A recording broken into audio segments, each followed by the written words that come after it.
Hello friends, मेरा नाम विवेक सिंह राठौर है एंड मैं आपको इस वीडियो लेक्चर सीरीज के through electronic engineering material and component subject पढ़ा रहा हूँ।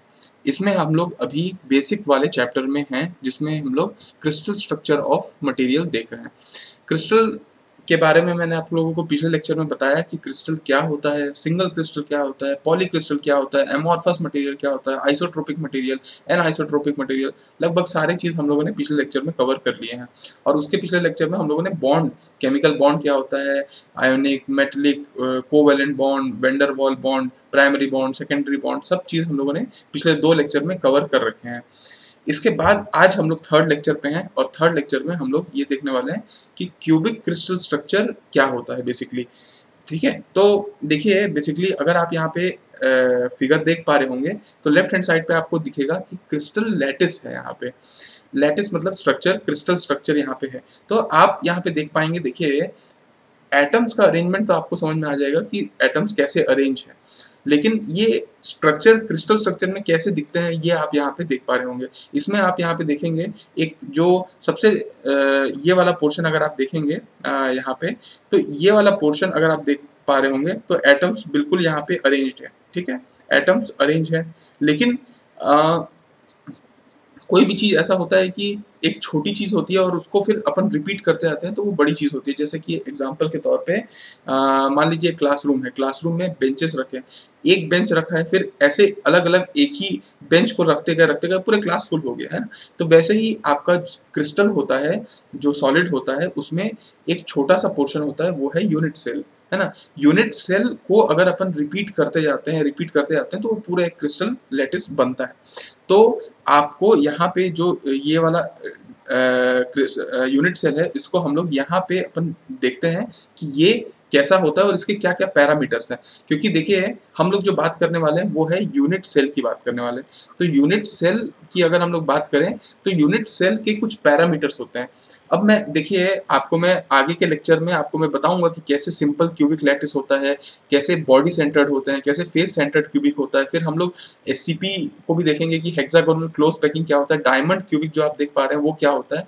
तो ये सब चीज़ अगर आप देखेंगे तो आपको समझ में आएगा कि एटम्स का अरेंजमेंट होते हैं और वो एक छोटे से स्ट्रक्चर में होते हैं पहले यूनिट सेल में, और उसको रिपीट करके आगे ये चीज़ें बनती जाती हैं।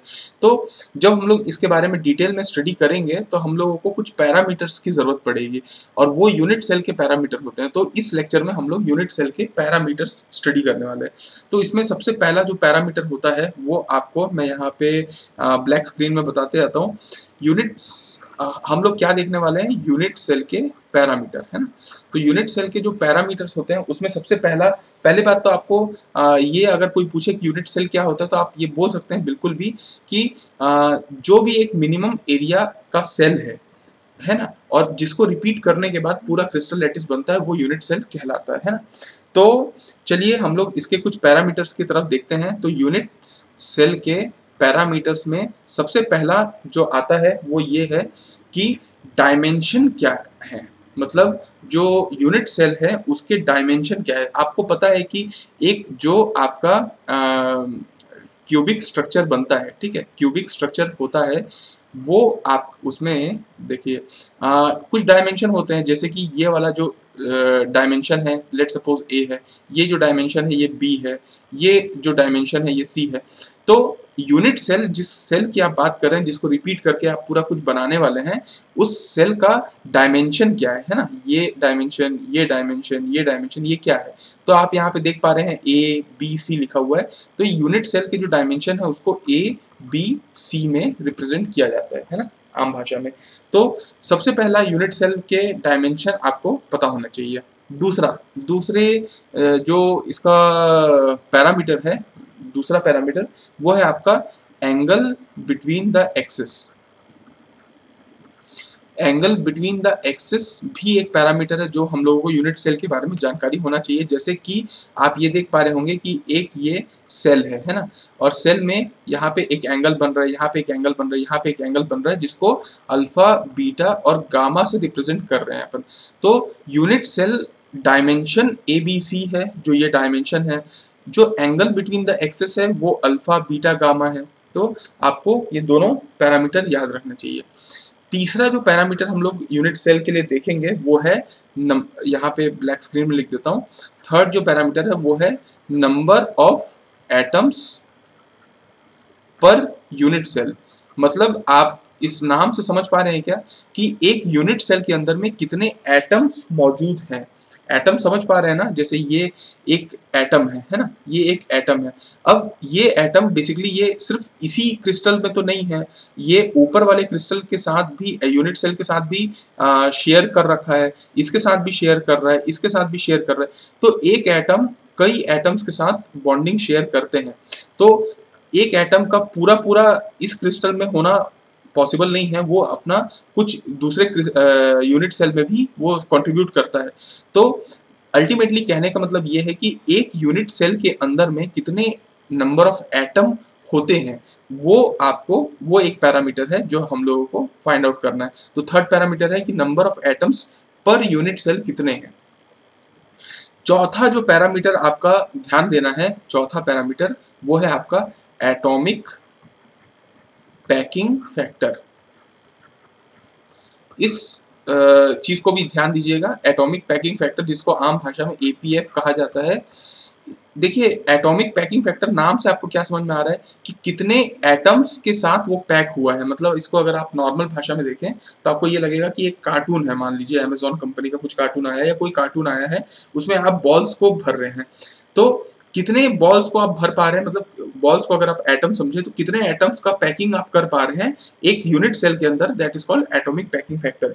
तो इसके लिए फॉर्मूला भी होगा एपीएफ का। इस फॉर्मूला है, देखिए, sum of atomic volume inside unit cell, है ना, यूनिट सेल, और divided by total volume of unit cell. देखिए साफ भाषा में इसको आप समझ पा जाएंगे कि टोटल वॉल्यूम कितना है यूनिट सेल का, एक यूनिट सेल का टोटल वॉल्यूम कितना है और उसमें कितना एटॉमिक वॉल्यूम घेर पाया आपका जो एटम्स है। तो यहाँ पे लिखा है sum of atomic volume inside unit cell. एक यूनिट सेल के अंदर में कितना एटॉमिक, मान लीजिए 4 एटम है, तो 4 एटम का अपना अपना यूनिट वो वॉल्यूम होगा डिवाइडेड बाय टोटल वॉल्यूम, तो आपका एटॉमिक पैकिंग फैक्टर हो सकता है। मतलब इसमें आप अगर ये 70% आता है तो आपको क्या समझ में आता है कि कोई एक यूनिट सेल का 70% चीज एटॉम से भर चुका है। तो ये है आपका एटॉमिक पैकिंग फैक्टर। इसका एक और फॉर्मूला भी है, इस फॉर्मूला को भी हम लोग देख लेते हैं। एपीएफ का निकालने का एक और फॉर्मूला है, ये भी बिल्कुल लॉजिकल है, समझ में आ जाएगा आपको। नंबर ऑफ, पहले तो एटम पर यूनिट सेल, आपको ये पता होना चाहिए कि कितने एटम है उस यूनिट सेल के अंदर, और जितना भी एटम होगा, अरे हर एटम का अपना वॉल्यूम तो होगा ही, तो उतने से मल्टीप्लाई कर देते हैं। तो atomic volume divided by total volume of unit cell. तो आपको ये समझ में आ जाएगा कि देखिए टोटल वॉल्यूम एक यूनिट सेल का कितना टोटल वॉल्यूम है और उसमें कितने एटम है, और मान लीजिए 4 एटम, तो 4 इंटू जो भी उसका वॉल्यूम होगा, तो उतना वो समय है। तो एटॉमिक पैकिंग फैक्टर निकालने का ये भी एक तरीका है, ठीक है। तो आपको 4 पैरामीटर समझ में आ गए। लास्ट पैरामीटर जो हम लोगों को एटॉमिक सेल से या यूनिट सेल से रिलेटेड देखना है वो है कोऑर्डिनेशन नंबर। तो कोऑर्डिनेशन नंबर का फंडा ये है कि कोऑर्डिनेट का मतलब होता है, कोऑर्डिनेशन मतलब समन्वय, है ना, कोऑर्डिनेशन करना, समन्वय करना। तो यहाँ पे देखिए एक एटम जो है वो इसके साथ भी मान लीजिए शेयर कर रहा है बाउंड्री, इसके साथ भी शेयर कर रहा है, मान लीजिए इसके साथ फिजिकली शेयर कर रहा है या नहीं कर रहा है, नहीं पता आप लोगों को।